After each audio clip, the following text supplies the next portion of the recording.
Science ഒരുമിച്ച് കൈകോർത്ത് പോകേണ്ട സാധനം. വാല്യൂ ആണ്. റിലീജിയൻ ഓഫർ ചെയ്യുന്നത് വാല്യൂ ആണ്, സയൻസ് ഓഫർ ചെയ്യുന്നത് ഡാറ്റയാണ്. അപ്പൊ നമ്മൾ എന്തിനെ പ്രയോറിറ്റൈസ് ചെയ്യണമെന്നുള്ള കാര്യമാണ് റിലീജിയൻ പറയുന്നത്. എന്താണ് എന്നുള്ളതാണ് സയൻസ് പറയുന്നത്. അത് ഇതാണ്, മറ്റത് മറിച്ചതാണ്.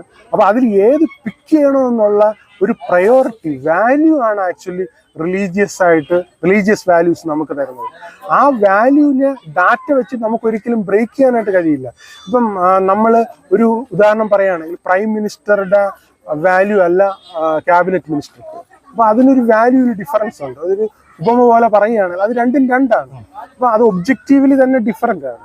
അപ്പം ആ ഡിഫറൻറ്റ് ഇപ്പം ഒരു സ്ട്രേഞ്ചറെയും ഒരു അനിമലിനെയും നമ്മൾ ഒരേ വാല്യൂവിലല്ല കാണുന്നത്. അതൊരിക്കലും നമ്മളൊരു സയന്റിഫിക് ആയിട്ടുള്ള ഐഡിയ അല്ല, റിലീജിയസ് ആയിട്ടുള്ള ഐഡിയ ആണ്. അപ്പോൾ അങ്ങനെ നമ്മൾ ഡിഫറൻഷിയേറ്റ് ചെയ്യണമെങ്കിൽ, പ്രയോറിറ്റൈസ് ചെയ്യണമെങ്കിൽ അതൊരിക്കലും നമുക്ക് സയന്റിഫിക്കലി പ്രൂവ്